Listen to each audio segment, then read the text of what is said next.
ದೀಪ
ಪ್ರಜ್ವಲನೆ ಮೂಲಕ ಈ ಕಾರ್ಯಕ್ರಮ ಉದ್ಘಾಟನೆಯಾಗಿದೆ. ಬಂಧುಗಳೇ, ಪರಿವರ್ತನಾ ಕೋಆಪರೇಟಿವ್ ಸೊಸೈಟಿ ಲಿಮಿಟೆಡ್ ಪಜ್ಪೆ ಇದರ ಮಂಗಳೂರು ನಗರ ಕಚೇರಿಯ ಉದ್ಘಾಟನಾ ಸಮಾರಂಭ ನಮ್ಮ ಗೌರವಾನ್ವಿತ ಅತಿಥಿಗಳ ಸಮ್ಮುಖದಲ್ಲಿ ಈ ಒಂದು ಶಾಖೆಯ ವಿದ್ಯುಕ್ತವಾದಂತಹ ಚಾಲನೆ ಇದೀಗ ದೀಪ ಪ್ರಜ್ವಲನೆ ಮೂಲಕ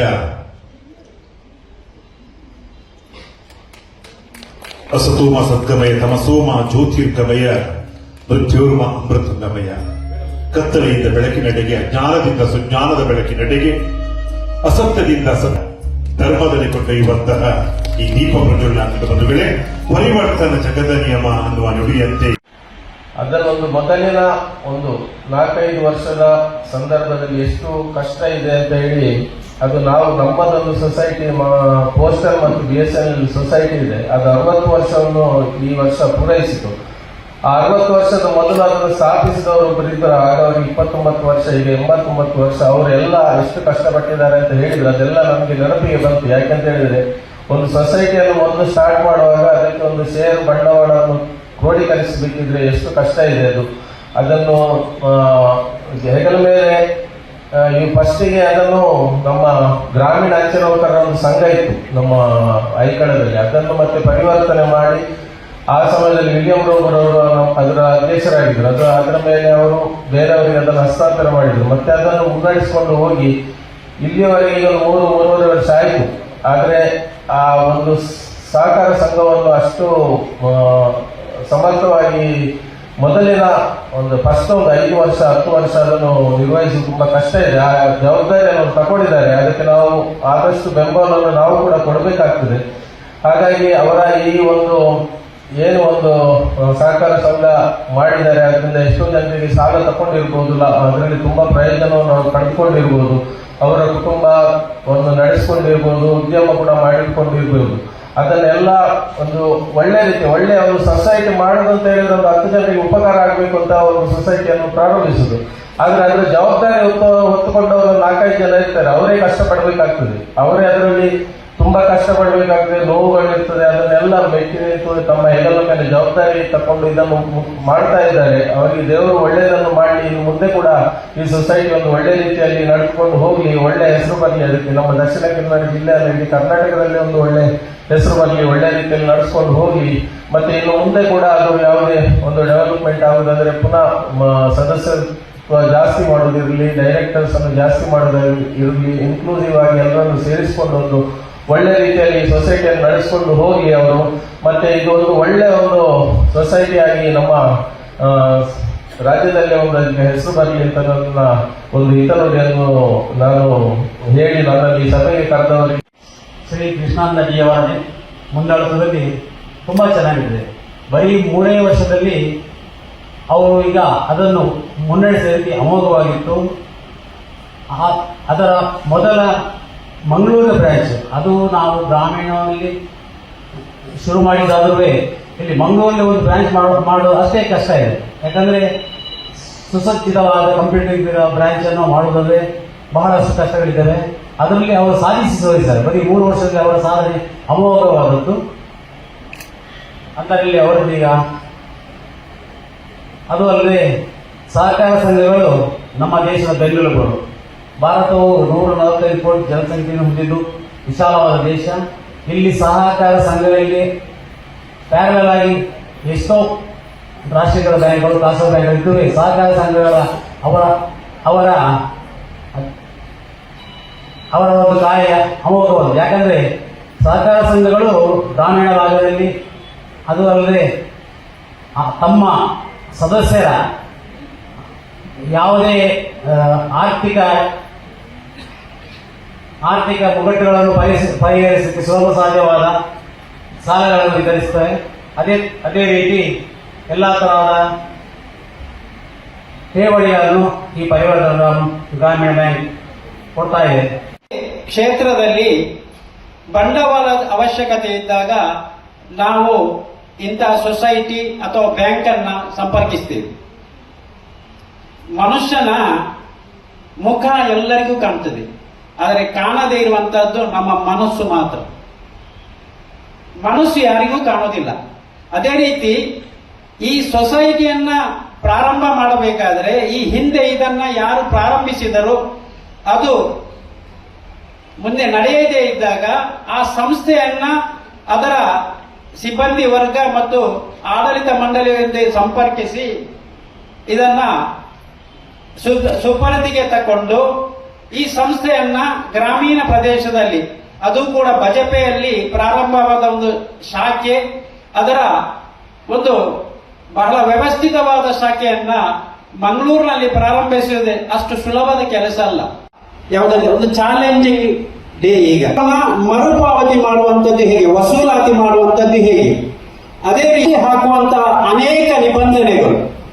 ಈ ನಿಬಂಧನೆಯಿಂದಾಗಿ ಮಧ್ಯಮದಿಂದ ಸ್ವಲ್ಪ ಮೇಲ್ವರ್ಗದವರಿಗೆ ಸಾಲವನ್ನು ಪಡೆಯ ಸಂಸ್ಥೆ ಈ ಮೂಲಕ ನಮ್ಮ ಪ್ರೋತ್ಸಾಹಕರಾದಂತಹ ಶ್ರೀಮಾನ್ ಮ್ಯಾಕ್ಸಿಮ್ ಪೀಟೋ ಮತ್ತು ಶ್ರೀಮತಿ ಐಡಾ ಪೀಟೋ ಅವರಿಗೆ ಗೌರವ ನೀಡಿದ್ದಾರೆ.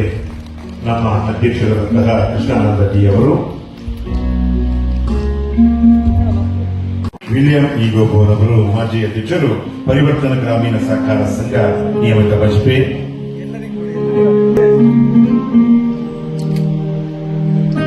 2025 ಈ ಒಂದು SDCC ಬ್ಯಾಂಕಿನ ಕಾನೂನು ಸಲಹೆಗಾರರಾಗಿ, ಪ್ಯಾನಲ್ ಅಡ್ವೊಕೇಟ್ನಾಗಿ ಕಳೆದ 7 ವರ್ಷಗಳಲ್ಲಿ ನಾನು ಸೇವೆ ಸಲ್ಲಿಸ್ತಾ ಬಂದಿದ್ದೇನೆ.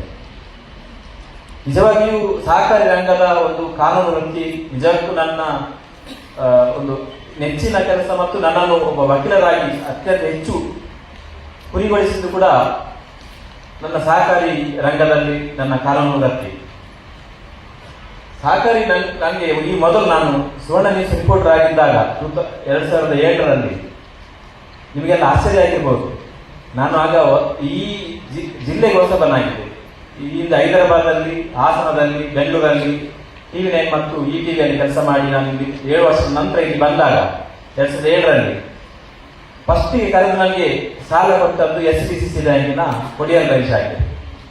ಕಾಲ 2 ದಿನದಲ್ಲಿ ಆಗ ಅವರು MD ಆಗಿ ರಿಟೈರ್ಡ್ ಆಗಿರುವಂತಹ ರವಿ ಅವರು ಇಲ್ಲಿಯ ಮ್ಯಾನೇಜರ್ ಆಗಿದ್ದರು. ಶೋಷಿತರ ಪರವಾಗಿ, ಎಲ್ಲ ವರ್ಗದ ಜನರ ಪರವಾಗಿ ಸಾಮಾಜಿಕ ಕಳಕಳಿಯನ್ನು ಇಟ್ಕೊಂಡು ಹೋರಾಟವನ್ನು ಮಾಡಿಕೊಂಡು ಇವತ್ತು ಈ ಜನಗಳಿಗೆ ಒಂದು ಆರ್ಥಿಕ ವಿಮೋಚನೆಯಾದಾಗ ಮಾತ್ರ ಈ ಒಂದು ಜನರ ಅಭಿವೃದ್ಧಿ, ಎಲ್ಲ ರೀತಿಯ ಅಭಿವೃದ್ಧಿ ಆಗಲಿಕ್ಕೆ ಸಾಧ್ಯ ಅನ್ನುವ ನಿಟ್ಟಿನಲ್ಲಿ ಇವತ್ತು ಇಂಥ ಒಂದು ಕೋಆಪರೇಟಿವ್ ಸಂಸ್ಥೆಯನ್ನ ಹುಟ್ಟಿಹಾಕಿ ಸುಮಾರು 3 ವರ್ಷಗಳ ದಿಂದ ಮಾಡಿ ಇವತ್ತು ನೂತನವಾಗಿ ನಮ್ಮ ಮಂಗಳೂರು ನಗರದಲ್ಲಿ ಕೂಡ ಒಂದು ಸಂಸ್ಥೆಯನ್ನು ಇವತ್ತು ಉದ್ಘಾಟನೆ ಮಾಡಿದ್ದಾರೆ. ಹಾಗಾಗಿ ಒಂಜಿ ಗ್ರಾಮೀಣ ಭಾಗದ ಒಂಜಿ ಸೊಸೈಟಿ, ಗ್ರಾಮೀಣ ಭಾಗಡೆ ಉಂಡಾಯಿನ ಸೊಸೈಟಿ ನಗರ ಭಾಗಕ್ಕೆ ಬರ್ತದೆ ಇನಿ ಹೆಜ್ಜೆ ದೀಪನ ದಂಡ ಅವು ಎಲ್ಲೇ ಕೆಲಸದಾಲ ಬಹುಶಃ ಇನ್ನಿತ ಈ ಸಂದರ್ಭಗಳು ಕೃಷ್ಣಾನಂದರೇ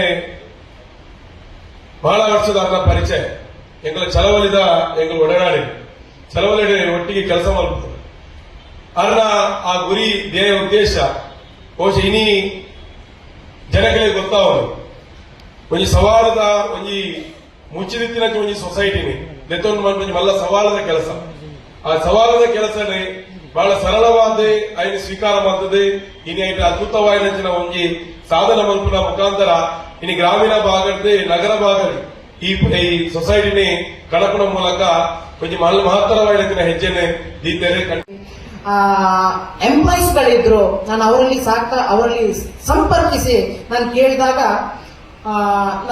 ನನಗೇನು ಅಂತ ಒಂದು ಉತ್ತರ ಸಿಗ್ಲಿಲ್ಲ.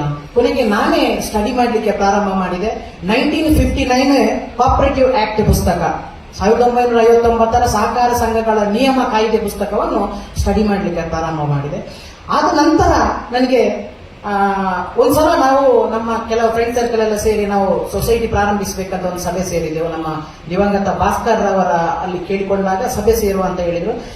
ಯಾರೆಲ್ಲ ಬೇಕು ಇಂಪಾರ್ಟೆನ್ಸ್ ಅವರನ್ನೆಲ್ಲ ಸೇರ್ಕೊಂಡು ನಾವು ಸಭೆ ಸೇರಿದೆವು. ಆದ್ರೆ